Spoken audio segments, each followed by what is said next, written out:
If you can answer any of these questions, then you figured out what happened with Madeleine Mccann.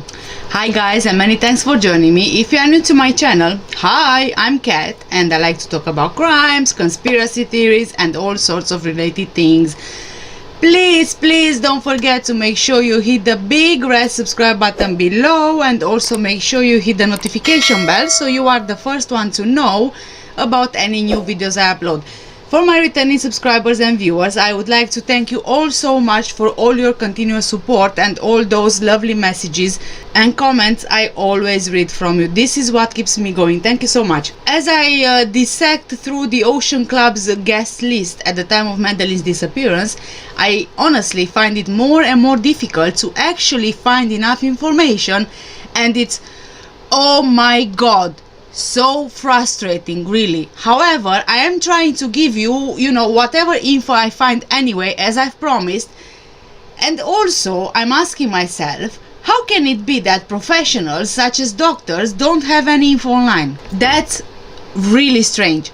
Anyway, today I'm talking about Robert Naylor, another interesting individual which shouldn't even be in a resort like the Ocean Club. I mean, whatever, it's the same story as with the rest, I guess. But before we get started, here is the disclaimer. I do not mean to be disrespectful to anyone I talk about in this video. The video is for entertainment and educational purposes only. The information I collect is from the internet. I compile this information, I make a video, and from this you guys are more than welcome to draw your own conclusions. Thank you. But fun fact, before we get into it, I just thought I should dump this on here, okay? Did you hear about celebagewiki.com? Yeah, this is a website which gives details about celebrities, okay? Including their net worth. And guess what? Kate McCann is on there. She's a celebrity now. Yeah. And apparently Kate McCann's estimated net worth is between $1 million to $5 million. And the same goes for Jerry McCann, allegedly. I'm not saying that this is a fact, but this is what I found. The parents of a missing child have now celebrity status and millions net worth. I mean, this is fantastic, right? You lose a child and you become famous. Yeah. What are the odds of that happening? Anyway, going back to Naylor, Robert Naylor. In 2007, at the time of Madeleine's disappearance, Robert Naylor worked in corporate finance for the corrupt Landsbanki. He worked for them in Edinburgh and later in London. Landsbanki was one of the largest Icelandic commercial banks which began to expand globally. IceSave was a deposit program for the UK market launched in October 2006. It became an instant success, transforming Landsbanki's balance sheet and funding profile, and since launched it grew rapidly and quickly became the market leader in internet deposit savings accounts in UK in terms of interest rates. On the 7th of October 2008, the IceSave UK website announced, and I quote, "We are not currently processing any deposits or any withdrawal requests through our IceSave internet accounts. We apologize for any inconvenience this may cause our customers. We hope to provide you with more information shortly." End of quote. And IceSave was declared in default on the 8th of October 2008, taking Landsbanki with it in its fall. On the day Landsbanki was nationalised, £174 million were transferred to institutions owned or controlled by Tor Björkfolson and his father Björkfol, who were the majority shareholders. However, they were not the directors of this. As Landsbanki collapsed, Robert Naylor and a few others jumped ship to form the Matrix Investment Bank, also in London. Robert joined Matrix in November 2008. He joined Theatre and Greenwood in October 2000 after qualifying with Ernst & Young in the Investment Management Department of the Financial Services Division. Robert has been involved in numerous PLC transactions, including hostile and recommended takeover bids and primary and secondary equity fundraisings, both in investment funds and smaller companies. Theatre and Greenwood became Landsbanki, which crashed, leaving many ordinary people out of their savings. Okay, quite boring. I hate the financial side of it. Okay, so we need to take them one by one, okay? Theatre and Greenwood was taken over by Landsbanki, and we know what happened with it. Ernst & Young Global Limited, known as Ernst & Young or simply EY, is a multinational professional services network with headquarters in London, UK. It's considered one of the big four accounting firms. It primarily provides assurance, which includes financial audit, tax, consulting and advisory services to its clients. Like many of the larger accounting firms in recent years, Ernst & Young has expanded into markets adjacent to accounting, including strategy, operations, HR, technology and financial services consulting. Okay, I think that's it for the boring stuff. Now let's look at it in more detail. Oh, you know what I just realized? Look, this straw here, see, it's got a watermelon slice on it, which means that it's actually summer themed. But I was thinking, in all my smartness, is there such a word anyway as smartness? Never mind. I'll show you. But now this paper straw is actually stained with coffee, but I can show you, look. Now it's a summer straw. You switch it around. Now it's a winter straw. You can just remove the watermelon slice from here because it's only glued, like the cheap stuff, okay? It becomes a Christmas straw, like the candy cane, see? Look at the pattern. There you go. This was all for my DIY mini video inside another video. Okay, I think this was the quickest DIY video in the whole world. Let's get back to it. The chairman CEO of Ernst & Young is Carmine Di Sibio. Carmine Di Sibio is an Italian-born American businessman who's been with Ernst & Young since the 80s. Di Sibio was elected global chairman and CEO-elect for a 4-year term on 17th of January 2019 and assumed the role of global chairman and CEO of Ernst & Young on the 1st of July 2019, succeeding Mark Weinberger, who served for 6 years. This Weinberger is actually not related to Paul Weinberger, which we talked about in a previous video. Following his studies at Case Western Reserve University, Mark Weinberger joined Ernst & Young Tax Department in 1987. Oh, the year I was born in. He later moved from the private sector to the public sector, becoming tax counsel for Senator John C. Danforth, a Republican from Missouri. He maintained that post through the early 1990s before becoming Chief of Staff for the 1994 Entitlement and Tax Reform Committee, which had considered raising the retirement age for Social Security recipients, increasing premiums for Medicare in the US, and restricting tax deductions for interest on home mortgages. Please bear with me on this, okay? Don't get bored, don't go out, just wait a bit, have a bit of patience because I'm getting there. Weinberger co-founded Washington Counsel PC in 1996. Ernst & Young acquired the firm in May 2000. From then until February 2001, Weinberger ran Ernst & Young's National Tax Department. In late 2000 and early 2001, 2 US presidents tapped Weinberger to return to the public sector. In 2000, President Bill Clinton appointed Weinberger to the Social Security Advisory Board. Weinberger left Ernst & Young's National Tax Department in February 2001 to serve as President George Bush's Assistant Secretary of the Treasury for Tax Policy. Weinberger then returned to Ernst & Young from the United States Treasury Department in April 2002. Weinberger also served President Obama on his infrastructure task force. Ernst & Young announced in January 2012 that Weinberger would succeed retiring CEO Jim Turley by taking on the role of global chairman and CEO in July 2013. AT&T chairman and CEO Randall Stevenson named Weinberger chairman of the Business Roundtable's Tax and Fiscal Policy Committee in December 2014. He served on the 2016-2019 Executive Committee. As president-elect, Donald Trump invited Weinberger and 15 other chief executives to join the President's Strategic and Policy Forum in December 2016, tasked with helping Trump establish an agenda that benefits the business community. In January 2019, Ernst & Young announced that Carmine Di Sibio would succeed Mark Weinberger, starting on the 1st of July 2019. Following this mandate at Ernst & Young, Weinberger joined the board of directors of several corporations, including MetLife, Johnson & Johnson, and Saudi Aramco. Weinberger is also a member of the boards of directors for the National Bureau of Economic Research, Catalyst, American Council for Capital Formation, the Tax Council, and the Bullis School, and the boards of trustees for Emory University and Case Western Reserve University.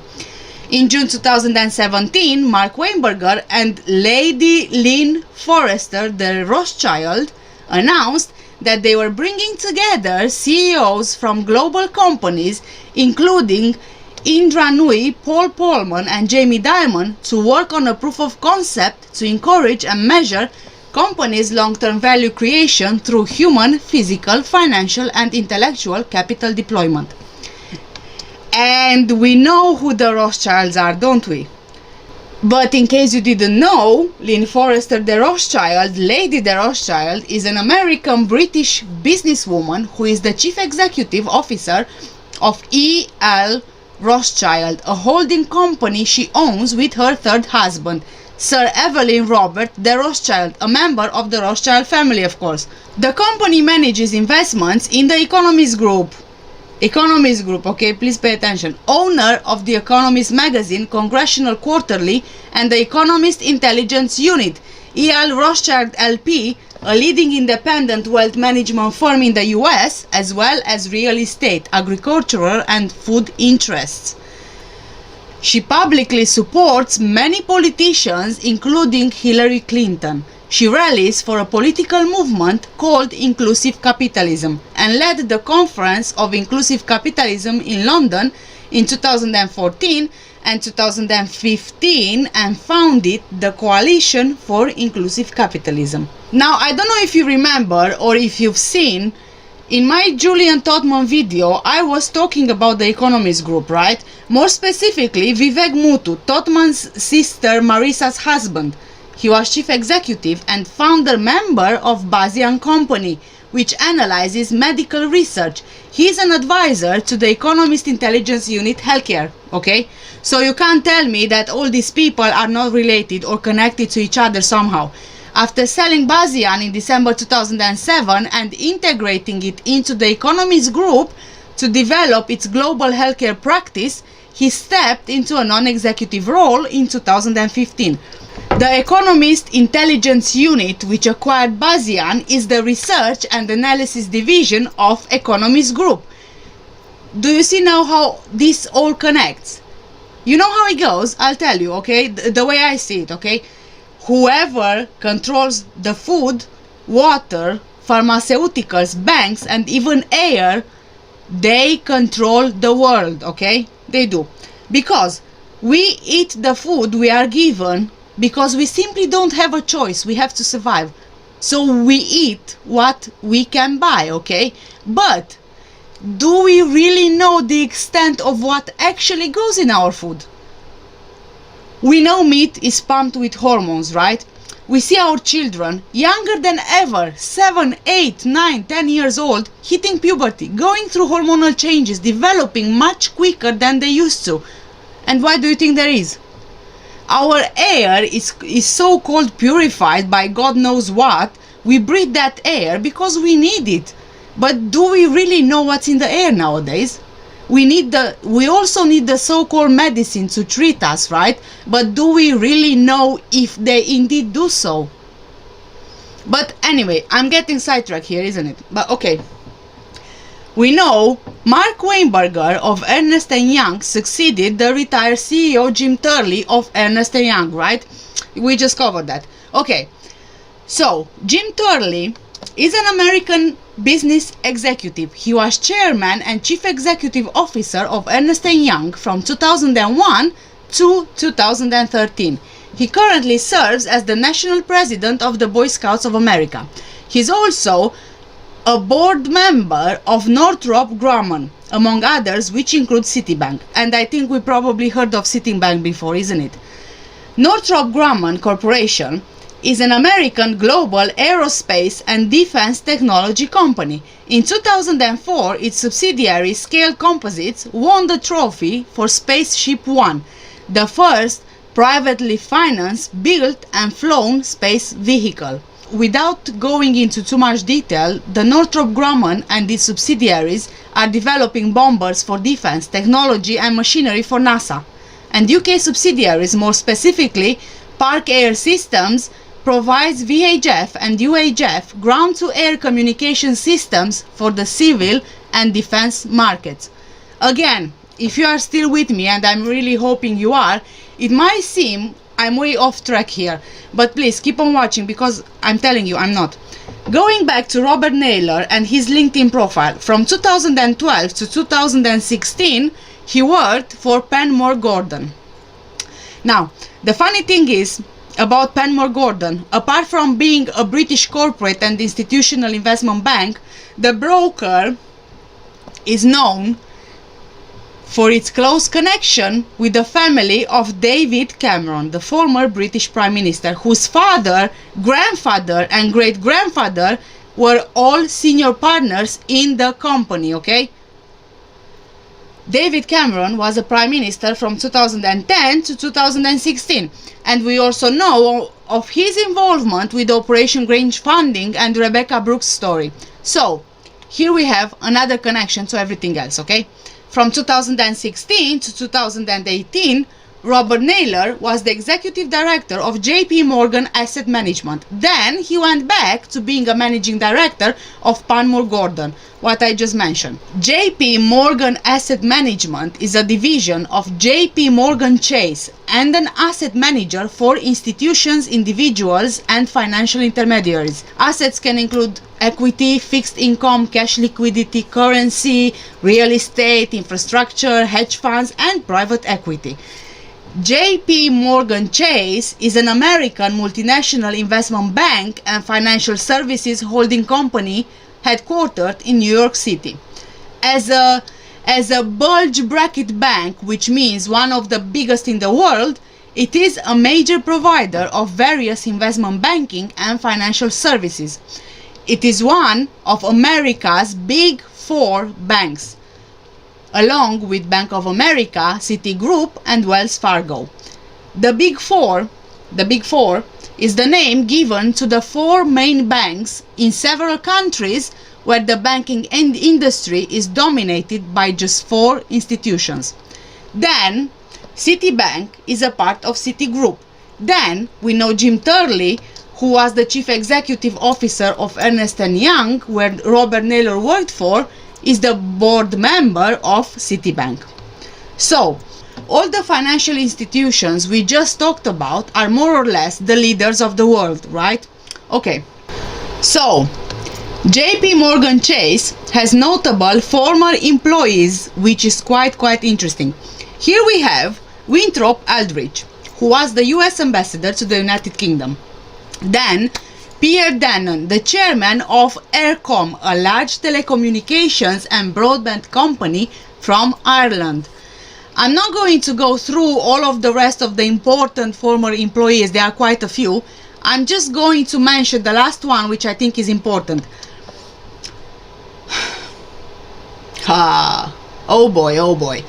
David Rockefeller, a patriarch of the Rockefeller family, was also a former employee of JP Morgan. If you didn't know, the Rockefeller family is an American industrial, political, and banking family that owns one of the world's largest fortunes, okay? The fortune was made in the American petroleum industry during the late 19th and early 20th centuries by John D. Rockefeller and his brother William Rockefeller, primarily through Standard Oil. The family had a long association with and control of Chase Manhattan Bank. By 1977, the Rockefellers were considered one of the most powerful families in American history. The Rockefeller family originated in Rhineland in Germany, and family members moved to the New World in the early 18th century, while through Eliza Davison with family roots in Middlesex County, New Jersey, John D. Rockefeller and William Rockefeller Jr. and their descendants are also of Scotch-Irish ancestry. At present, Robert Naylor works for Chenko's Securities plc. On Tweet Longer, I'm not sure if you've heard of it, I found some info from a user called Kikoraton, who, as it seems, is ex-intelligence. Of course, there's no way I can verify this, but what he had to say seems quite interesting, and I'll quote, "So far, the Naylor child was entered into the Ocean Club crochet 6 times in Jerry McCann's writing. Naylor didn't deny it when I spoke to him. Maddie goes missing, only cadaver odor left behind. Should we connect these events? I say we should. I conclude that McCann took Elizabeth Naylor to crochet to enable him to take at the same time her then and now friend Madeleine." This is a different Madeleine we are talking about. "I deduce that for respectability and practical purposes, they would have been accompanied by a female, probably Madeleine's mother, the other Madeleine, not Kate McCann. Before we consider Madeleine, the other one, a little background about Robert Naylor. His most recent CV, since at least 2005, is as an investment banker. First with the corrupt and ultimately disgraced Landsbanki, with whom he worked in Edinburgh and later in London. As the bank collapsed, he and about a dozen others jumped ship to form the Matrix Investment Bank, also in London. But is there any evidence that he ever knew Jerry? No. Did he ever live or work near Rotley? Here it becomes interesting. I have seen and put in a safe place a copy of company's house form 288A dated 2002, on which Robert Naylor declares himself director or secretary of a small Leicestershire firm. This Robert Naylor gives his business address at Bradgate Hill, Groby. That's about 4 miles from Jerry's Golf Club, Rotley Park, another mile from Rotley, and about a further 3 miles from Queniborough, where the McCanns previously lived. Is this our Robert Naylor? Only if we had his signature on a statement from PDL or from his current occupation would we know. And we haven't. But what we have got is Jerry's feeble attempt to replicate Naylor's initialized signature on the attendance records of the Ocean Club crochet. Given that it has never been acknowledged that the McCanns knew the Naylors, here is the only logical explanation I can offer for Jerry signing the Naylor child into crochet. It started on the first morning, 29th of April, 2007. So they must have had a prior arrangement. Jerry needs to start his sequence of signing in, because he has to impose on the staff the unshakable belief that the child entered as Madeleine Mccann is really and truly his daughter. They will always swear that it's so, because they will never know any difference, right? But why should he have to go to the length of signing in with her, a child from London whose connection with the McCanns is still kept secret? Because Madeleine, the other Madeleine, was and is the very close friend and possibly cousin of Elizabeth Naylor. They are in PDL on holiday together. They don't go to crochet every session together like twins joined at the hip. Stuff happens, like a short fever or a tantrum or an unmissable outing, but they are there together 7 times out of 10. That's according to the crochet records, although I believe that on 2 of those occasions Jerry manufactured the presence of Madeleine Mccann and the other Madeleine, who I suspect did not turn up that day on the 1st of May. Elizabeth and Madeleine, the other Madeleine, live close together in a fairly privileged part of London. They go to the same primary school and can even now often be seen together. Note, not by me, open and available source. Logic tells me that Jerry would not have risked being known as the man who alone took 2 girls to crochet, particularly as one of them in theory is to become known all over the world.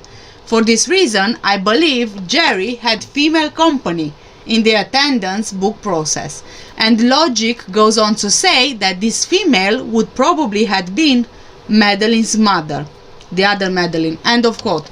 I'm not sure what to make of this. A lot of what this person is saying makes sense.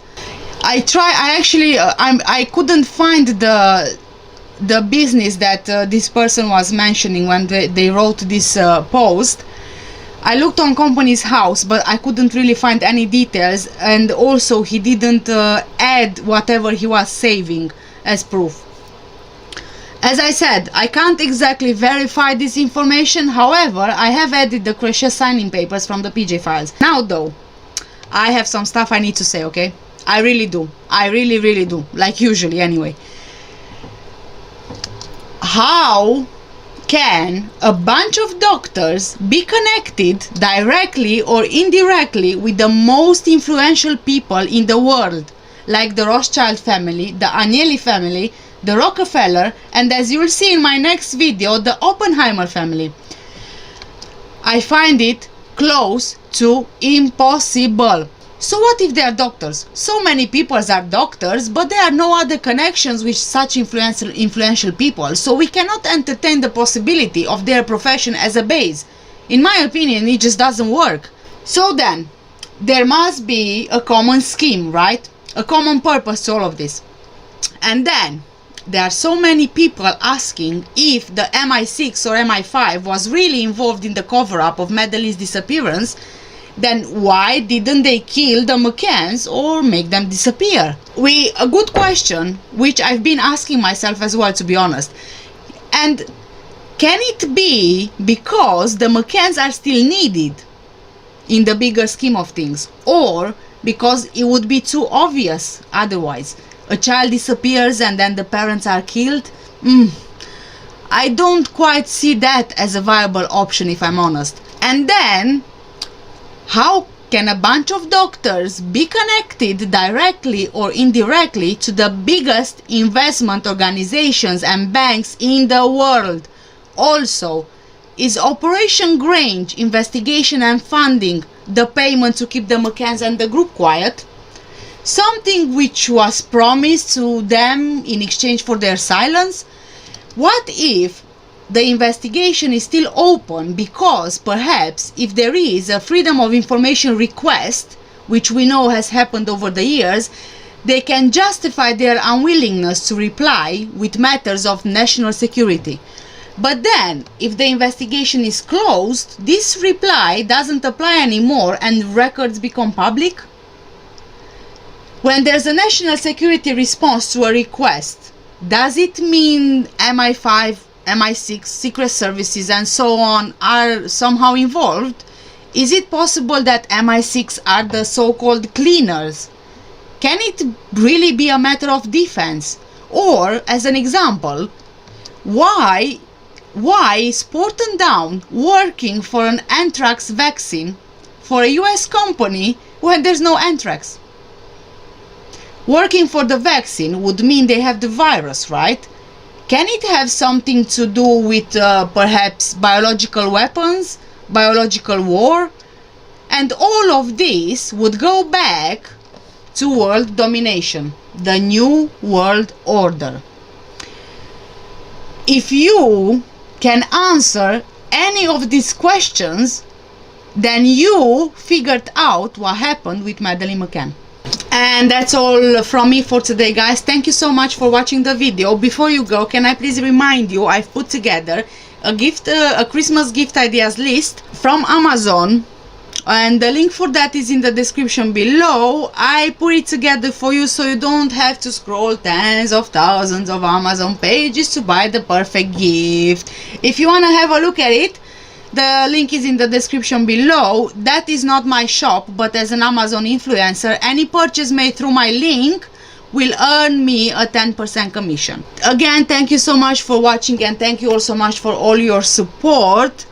Please don't forget, if you learned something from this video and you have not subscribed to my channel, please make sure you hit the big red subscribe button below, and also make sure you hit the notification bell so you are the first one to know about any new video I upload. Thank you again for watching. Take care and stay safe.